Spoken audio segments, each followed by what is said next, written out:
ఆకాశవాణి ప్రాంతీయ వార్తలు చదువుతున్నది బందెల జయలక్ష్మి. ముఖ్యాంశాలు: అయోధ్య రామమందిరంలో బాలరాముడి ప్రాణప్రతిష్ఠ ఏర్పాట్లు తుది దశకు చేరుకున్నాయి. భారత్ మయన్మార్ సరిహద్దుల్లో త్వరలోనే కంచె నిర్మిస్తామని కేంద్ర హోంమంత్రి అమిత్ షా వెల్లడించారు. తెలంగాణ అభివృద్ధి కోసం తాము ప్రపంచంతోనే పోటీ పడతామని ముఖ్యమంత్రి రేవంత్ రెడ్డి లండన్ సభలో వ్యాఖ్యానించారు.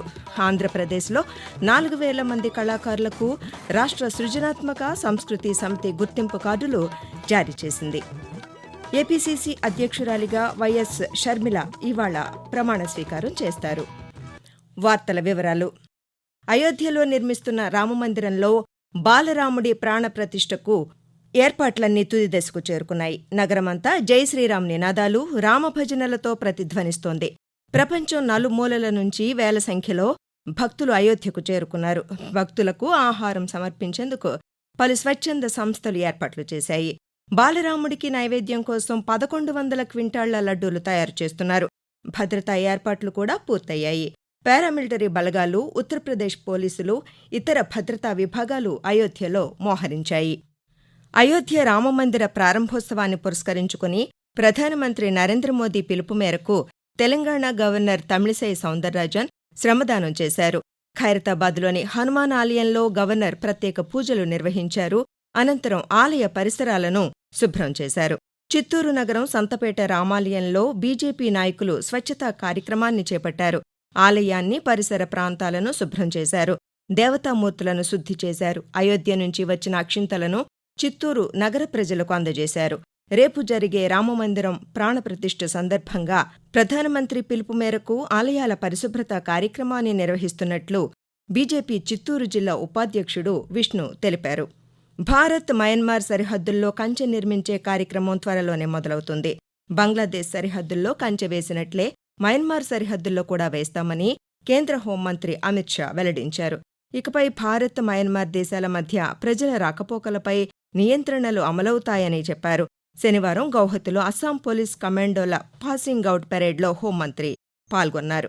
దేశంలో శాంతి భద్రతల పరిస్థితి చాలా మెరుగైందని చెప్పారు. అస్సాంలోకి చొరబాటు దళాలన్నీ ఆయుధాలు అప్పగించి భారత ప్రభుత్వానికి లొంగిపోయాయని వివరించారు. పొరుగు రాష్ట్రాలతో కాదు, ప్రపంచంతోనే పోటీపడి తెలంగాణను అభివృద్ధి చేస్తానని ఆ రాష్ట్ర ముఖ్యమంత్రి రేవంత్ రెడ్డి అన్నారు. స్ఫూర్తి కలిగిన యువతరం, మేధావులతో కూడిన ఐటీ రంగం, గొప్ప పరిశ్రమలు, మౌలిక సదుపాయాలు కలిగిన హైదరాబాద్ తనకు ఉందని రేవంత్ వ్యాఖ్యానించారు. బ్రిటన్ పర్యటనలో ఉన్న తెలంగాణ ముఖ్యమంత్రి లండన్లో ఇండియా డయాస్పోరా ఆర్గనైజేషన్స్ మీట్ సమావేశంలో ప్రసంగించారు.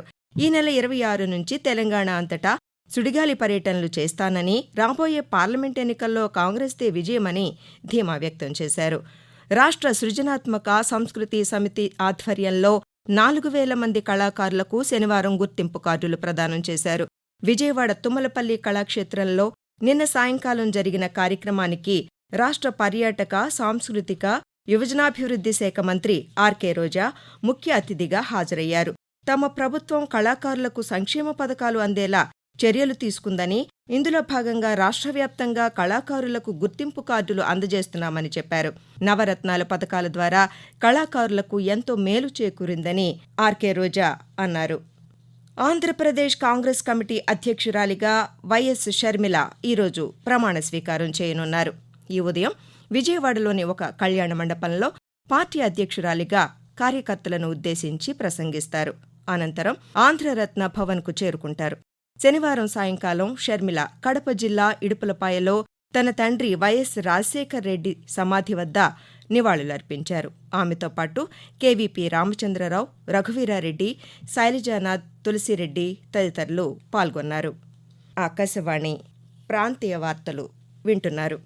ప్రధానమంత్రి నరేంద్ర మోదీ శనివారం రామేశ్వరంలోని శ్రీరామనాథస్వామి ఆలయాన్ని సందర్శించారు. అక్కడ ఆయనకు పూర్ణ కుంభంతో స్వాగతం పలికారు. అనంతరం ప్రధానమంత్రి అగ్నితీర్థంతో పాటు మరో 22 తీర్థాల్లో పవిత్ర స్నానం చేశారు. తర్వాత రామనాథస్వామికి ప్రత్యేక పూజలు చేశారు. 8 రాష్ట్రాలకు చెందిన రామాయణాలతో కూడిన సాంస్కృతిక ప్రదర్శనను మోదీ తిలకించారు. నిన్న రాత్రి రామకృష్ణ మిషన్ ఆశ్రమంలో బస చేశారు. అంతకుముందు ఆయన శ్రీరంగంలోని రంగనాథస్వామి ఆలయాన్ని సందర్శించారు. అక్కడ కంబరామాయణ ప్రవచనాన్ని విన్నారు. ఈరోజు ఆయన అరిచల్ ముని కోదండరామస్వామి ఆలయాలను సందర్శిస్తారు. అక్కడితో తమిళనాడు పర్యటన ముగించుకుని ఢిల్లీ బయలుదేరి వెళ్తారు. Hyderabad regional ring road alignment పనులు పారదర్శకంగా జరగాలని ఉప ముఖ్యమంత్రి బట్టి విక్రమార్క అధికారులను ఆదేశించారు.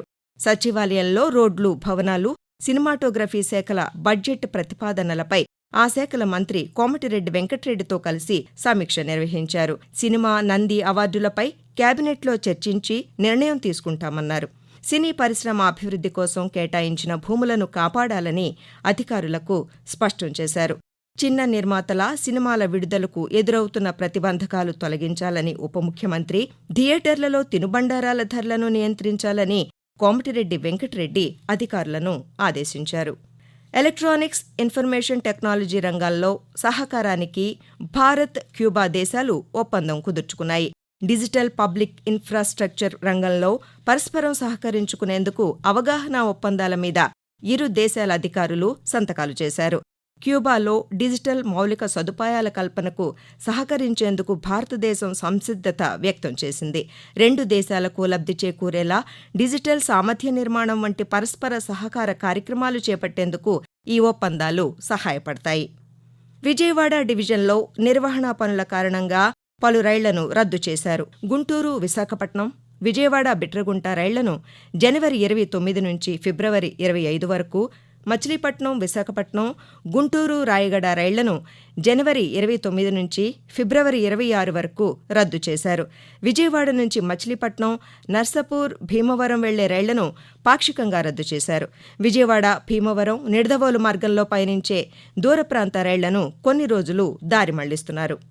ప్రధానమంత్రి నరేంద్ర మోదీ తన మనసులోని భావాలను ఆకాశవాణి ద్వారా దేశ ప్రజలతో పంచుకునే మన్ కీ బాత్ మనసులోని మాట కార్యక్రమం 109వ సంచిక ఈ నెల 28వ తేదీ ఆదివారం ప్రసారమవుతుంది. మన్ కీ బాత్ కార్యక్రమానికి ప్రజలు తమ సూచనలు, సలహాలు అందించాలని ప్రధానమంత్రి కోరారు. ప్రజలు తమ స్వర సందేశాలను 1800-11-7800 నంబర్కు ఈ నెల 26వ తేదీ సాయంకాలం వరకు పంపవచ్చు. దక్షిణాఫ్రికా బ్లోమ్ ఫౌంటైన్లోని మ్యాంగ్వాంగ్ స్టేడియంలో పురుషుల అండర్-19 క్రికెట్ వరల్డ్ కప్ టోర్నమెంట్లో భాగంగా జరిగిన మ్యాచ్లో భారతదేశం బంగ్లాదేశ్పై 84 పరుగుల ఆధిక్యంతో విజయం సాధించింది. బంగ్లాదేశ్ 45.5 ఓవర్లు మాత్రమే ఆడి 167 పరుగులకు ఆలౌట్ అయింది. ప్రధానమంత్రి నరేంద్ర మోదీ ఈ నెల 29వ తేదీన నిర్వహించనున్న పరీక్షా పే చర్చ 2024 కార్యక్రమంలో పాల్గొనేందుకు దేశవ్యాప్తంగా 2,26,00,000 మంది విద్యార్థులు తమ పేర్లను నమోదు చేసుకున్నారు. 6వ తరగతి నుంచి 12వ తరగతి వరకు విద్యార్థులు, ఉపాధ్యాయులు, తల్లిదండ్రులు ఈ కార్యక్రమంలో పాల్గొంటారు. విద్యార్థులు అడిగిన ప్రశ్నల ఆధారంగా 2,050 మందిని ఎంపిక చేస్తామని కేంద్ర విద్యాశాఖ పేర్కొంది. ఆకాశవాణి ప్రాంతీయ వార్తలు ముగించే ముందు ముఖ్యాంశాలు మరోసారి. అయోధ్య రామమందిరంలో బాలరాముడి ప్రాణప్రతిష్ఠ ఏర్పాట్లు తుది దశకు చేరుకున్నాయి. భారత్, మయన్మార్ సరిహద్దుల్లో త్వరలోనే కంచె నిర్మిస్తామని కేంద్ర హోంమంత్రి అమిత్ షా వెల్లడించారు. తెలంగాణ అభివృద్ధి కోసం తాము ప్రపంచంతోనే పోటీ పడతామని ముఖ్యమంత్రి రేవంత్ రెడ్డి లండన్ సభలో వ్యాఖ్యానించారు. ఆంధ్రప్రదేశ్లో 4,000 మంది కళాకారులకు రాష్ట్ర సృజనాత్మక సంస్కృతి సమితి గుర్తింపు కార్డులు జారీ చేసింది. ఏపీసీసీ అధ్యక్షురాలిగా వైఎస్ షర్మిల ఇవాళ ప్రమాణ స్వీకారం చేస్తారు. ఆకాశవాణి ప్రాంతీయ వార్తలు ఇంతటితో సమాప్తం.